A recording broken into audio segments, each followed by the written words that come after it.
statement, then we'll go to some questions. I'd like to, first of all, congratulate the basketball teams. Two nice wins to open the season last night. Congratulate the wrestling team on the start to their season with their win over the weekend. Awesome for both those teams. I was really proud of the resiliency, the effort by our team. Physical football game, tough place to play against a good team. But several guys stepped up, which I was obviously very proud of. The efforts of our quarterback, our running backs, and the whole group around them, to be honest. Obviously disappointed in the outcome of the game. We weren't able to finish, which is something that we're addressing. I'm reflecting on. We have to be better there, and it starts with me. But also, disappointed in what happened at halftime with John Love and the situation with Syracuse's marching band. John's apologized. It's certainly not who we are as a program. It's not who John is. We have tremendous respect, not just for our bands, but for bands across the country and what they bring to college football. So unfortunate situation, regrettable situation, but lesson learned, certainly. We have great respect. I do, most do, for Coach Sweeney and his program at Clemson. Really carried the flag for our league for a bunch of years, double-digit wins year after year after year, a couple of national championships. So great respect. They've got a really good football team in all three phases. I know they're disappointed in Saturday, but looking at that film, arguably this is the best team we've played, from all phases. But we're excited about the opportunity. We're back in Lane Stadium. We got a sellout crowd, stripe effect. We need to get healthy and have a great week to give us the best chance to come out with a victory. I'll take some questions. I know it's early in the week. What kind of outlook do you expect with drones? Yeah, they're both questionable right now. They're obviously better than they were. Kyron, better than he was last week at this time. Bashaw, probably yet to be determined. Today we find out a lot. Hopefully by the end of tomorrow we feel good about both those guys. Schley took that hit at the end. You said it might be a stinger type situation. Is he fine from that? Yeah, I think he's good to go. He's cleared to practice today. He's a little sore from both injuries. He had the one earlier in the game and then that one. So, but he's a tough guy. He's cleared to practice. And one other was Mansour. I didn't see him out there at the end. Yeah, he's questionable.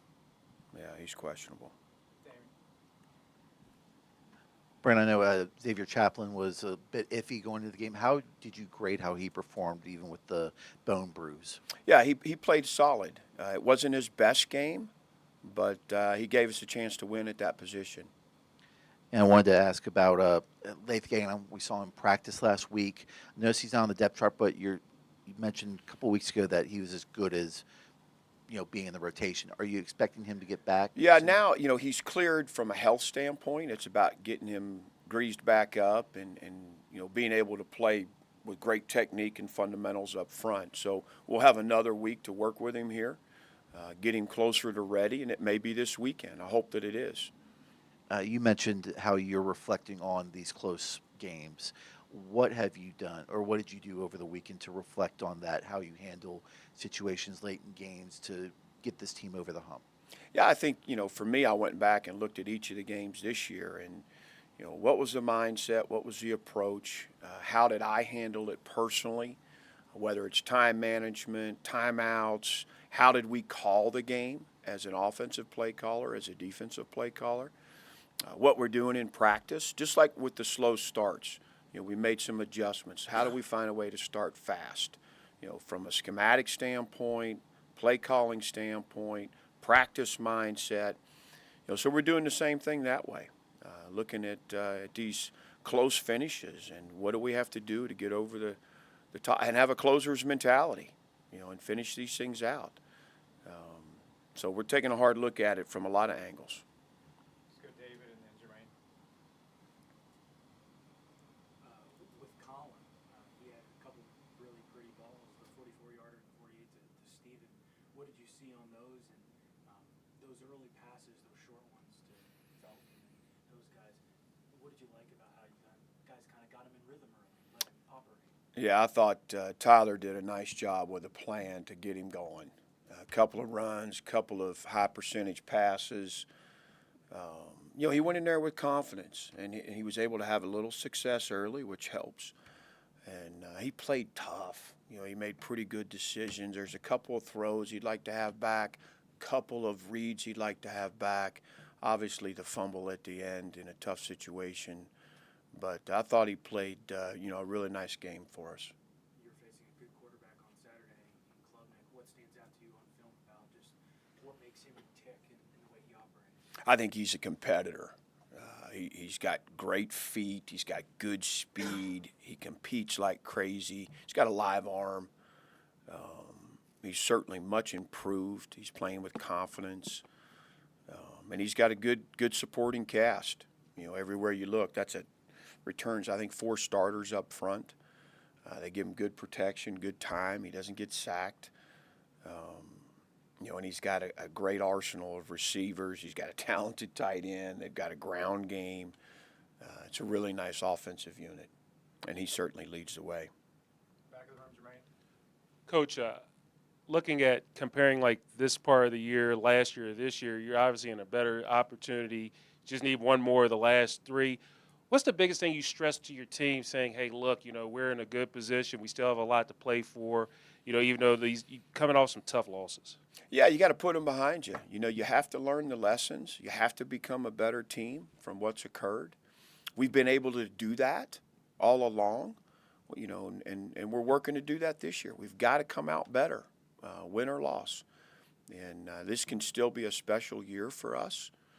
They know that. This is a great opportunity with Clemson at home, talented, ranked team. I think we're 0-5 or 0-6 the last several against these guys. So,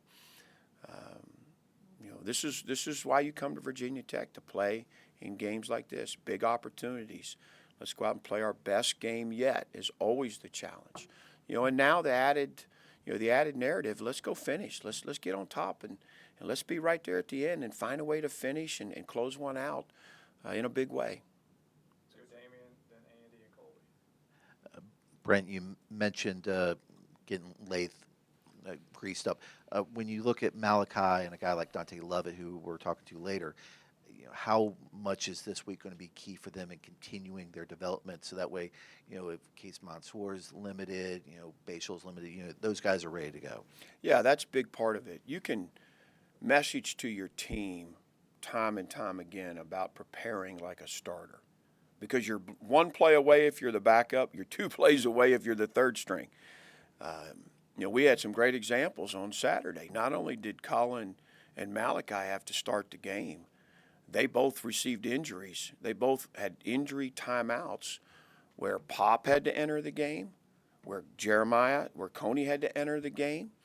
And there's a shot that Colin doesn't return or that Malachi doesn't return. If that's the case, all of a sudden, you're the starter. You're the guy that the team's dependent on. So great examples for our football team of a guy that, at the beginning of the week is potentially number 3 and all of a sudden has an opportunity to be number 1. Do you think Lovett, with the amount of snaps he's been able to get over his 2 years here, he's ready to take an increased role at this point this year if he's needed? Yeah, I think so. Dante's earned trust and confidence, over the last year and a half, not just on defense but on special teams. And, he gets more and more snaps each week. We're fortunate to have Mansour and Dorian.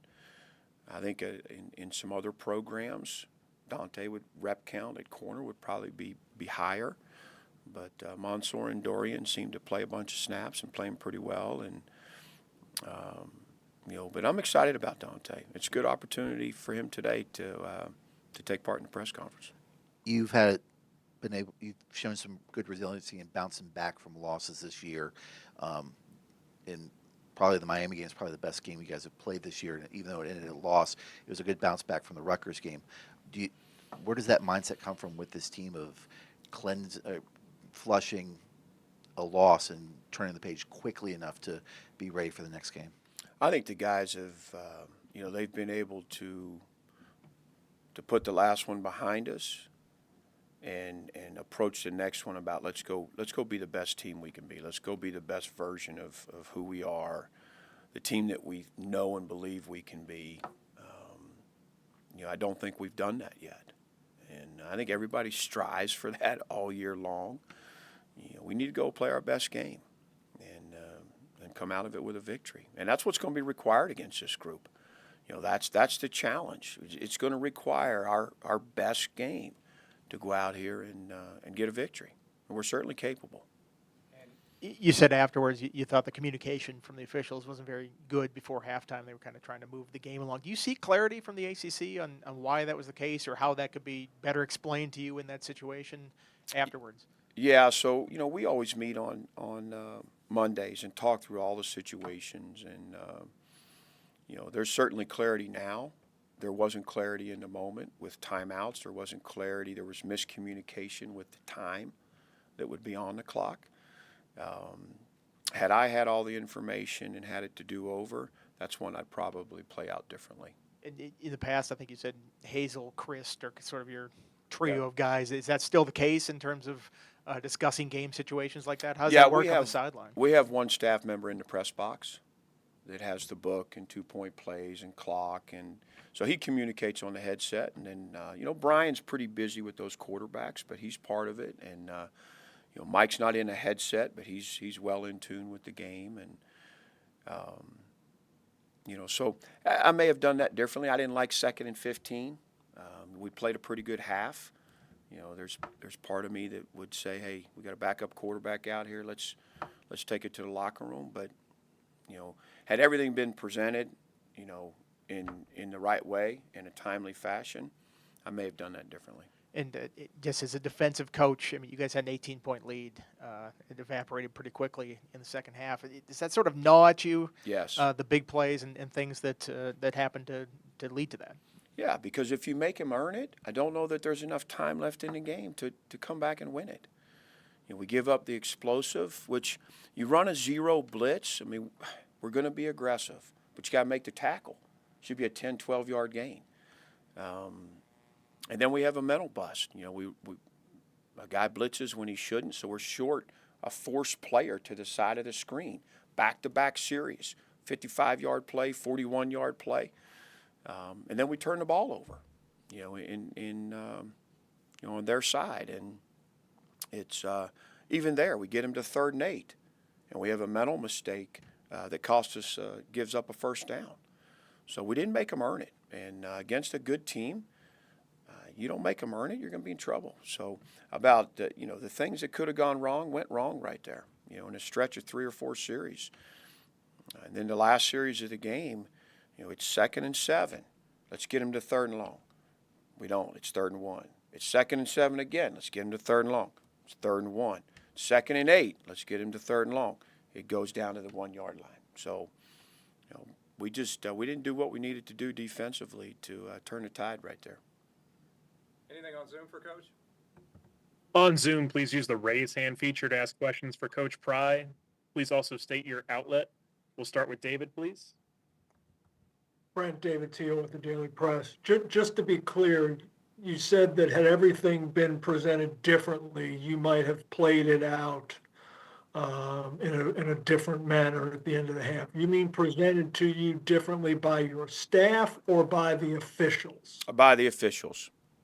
Okay. Yeah, there was misrepresentation on the time that would be on the clock, and they never really got the timeout straight. Even in the game books, it's different. Okay. Did you talk to Al about that at the ACC office? I did not. We turned in, Collins' play, but we didn't get into that. Okay. In overtime, twice this season, you guys haven't even been able to force a third down. You've been great in regulation in the red zone. What has happened in overtime? Is it fatigue from the defense or some other issues? Yeah, fatigue is something we've certainly studied this week again. I feel like we're not playing at the same level down the stretch. There's a couple of games I felt that way about.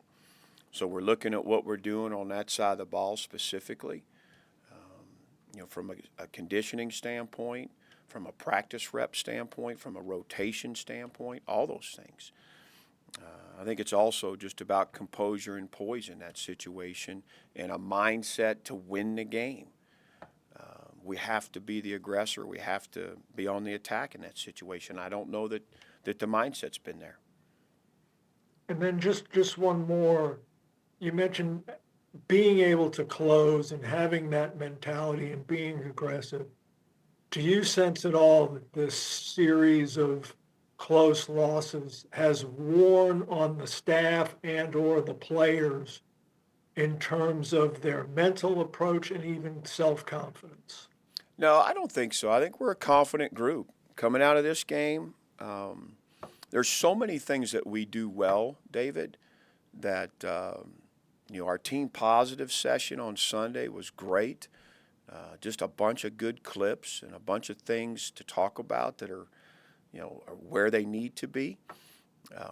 And when you have a tremendous opportunity with a team like Clemson coming in, you have an opportunity, a challenge to let's put ourselves in a position to finish a game, and then let's go do it. I mean, that's the goal right now. And I think they're excited to do that. Any final questions for Coach Pry on Zoom? Okay, Travis. Thanks, Coach. Appreciate it. All right. Thanks, guys.